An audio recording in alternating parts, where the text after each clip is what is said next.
This is a game called Little Samson, and if you like Mega Man,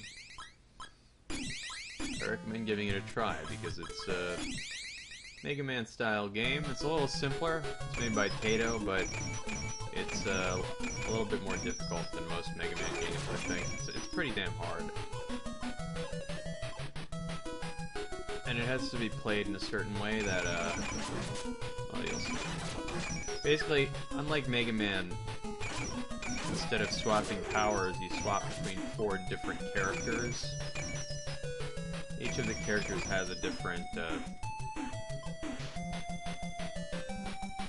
specialty, I guess.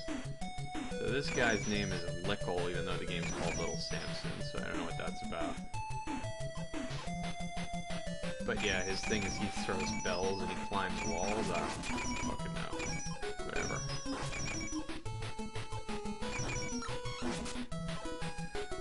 Now those heart-shaped things, the hearts restore all your health. The ball-shaped things, they give you more maximum health up to a certain point, and it's not a very high point. And if you reload your password, there's no save system, it's password, even though this was released in 1992, you'd think there would be a save system. If you reload the password, you lose all the health, so you have to farm it again, which is annoying, so pretty much you want to try to beat this game at once. And it's a really good idea to get as much health for him as you can right now, because I think you get to carry it over to the boss fight that's coming up, and it's actually the hardest boss fight in the first half of the game, in my opinion, and it's really kind of strange that they put it there, but that's what it is.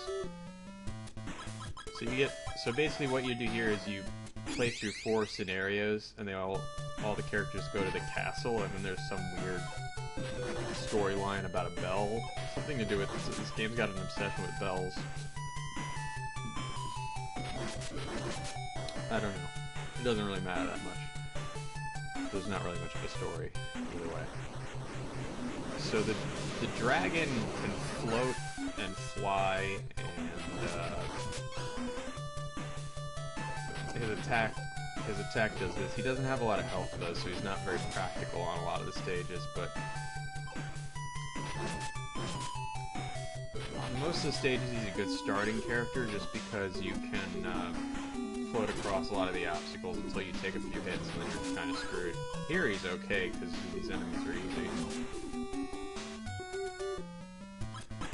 The Golem is cool. He's very strong and very slow, and he's meant to do... He does a lot of damage, and he's also the only... He does the most damage by far. He does about double of the other characters, so you want to use him most of all. But he also is the only character who can attack up. But he's so slow, and he doesn't jump very high, so that he's kind of like you have to swap between him and other characters. And that's a little irritating, but it doesn't break the game. He's also the only character that can move across spikes, so he has a lot of utility. He's one of the more, but he can't climb walls either, so really all the characters are pretty well balanced except for the mouse, who is almost entirely useless, even though he's very cool.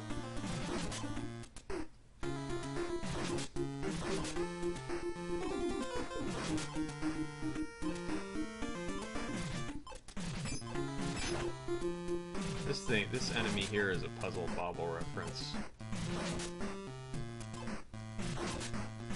As is, I believe there are a lot of Puzzle Bobble references, including well, the game was made by Taito that also made Puzzle Bobble and Bust-A-Move, and they all have the same graphic style, and that's the same with this. This game has some of the best graphics on the NES, so it's kind of why I like to replay it, is just because the graphics are so beautiful. I would say probably better looking than most of the games that are released today, in my opinion. They're just really stylized.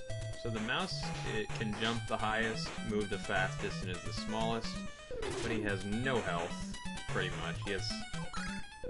He gets a maximum of 6 health bars, which is almost nothing in this game. It's 1 or 2 hits and he's dead. But his attack, this pellet thing, doesn't do a lot of damage. But I mean, I'm sorry, it does a lot of damage, but it doesn't have a. It's hard to use it because you have to get it off near the enemy, and it's very obviously inspired by Metroid. The bombs in Metroid, so yeah, it's very cool though. He's a very cool character, but he's not very useful most of the time. And on some boss fights, he's extremely useful, and he's also good for finding passages that the other characters can't fit through. So now you get a little cutscene where they all enter the bell. I have no clue what's going on. Yeah, but the dragon kicks it away, and now you have to fight the dragon. That's the idea. So the dragon is very difficult. Best thing you can do, really,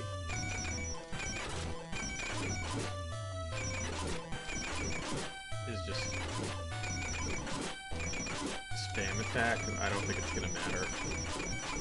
And see, if you get him right here, then I've noticed this trick. You can just spam attack him and he dies. If you don't do that, though, if you don't get him locked in his sequence like that, then he's very.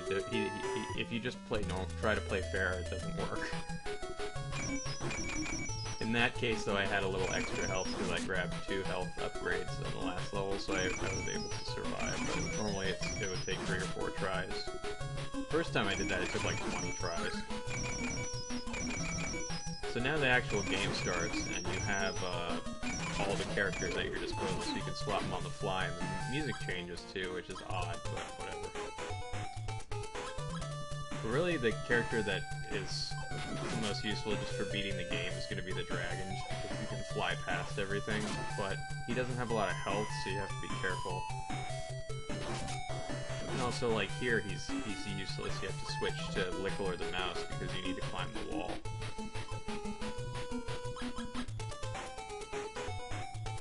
The mouse seems to be a little better at climbing the walls, but I don't think so. I think it's about the same. The main thing you want to do at the start of the game is you want to keep grabbing those health upgrades because you need them for the bosses. The bosses are both the coolest thing about this game and the hardest thing by far.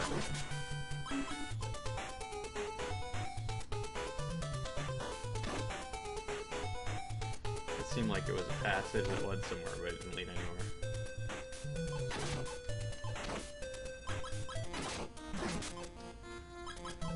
The thing that sucks the most about this game is that if one of these characters dies, they're dead, and you can't get them back. It's a bit like the game Demon's Souls, where it just punishes you for dying. But the thing is, you can't get them back, period, unless you get a game over, then you get them back. So it's another way to just make the game harder and more frustrating, I guess. I don't know. I'm not going to grab those health power-ups, they're just going to be out of the way.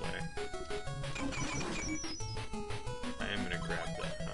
Yeah, I can grab that. I'm going to give this to the golem. The potion is basically it refills your health as you'd expect, but it only works with the character that you grab it with. Alright, this guy's kind of a pain. I'm actually going to use the mouse on him. He's actually got 2 phases. For the first phase, if you just place the bomb near him, he's one of the bosses where the bomb works really well because you don't actually have to be near him when this happens.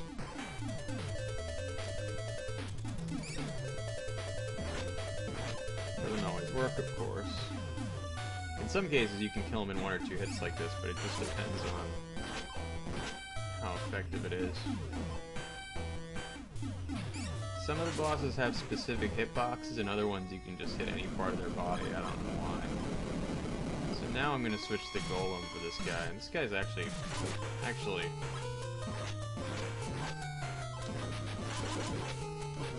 going to show you the fair and square way to do this. Most of the bosses, if you know what their patterns are, you can just spam with the golem, because the golem will do more damage. With this boss, you need to use not anymore. I almost died. You're supposed to use the dragon, but it didn't work, because this can't be avoided. That's alright, though. It doesn't matter.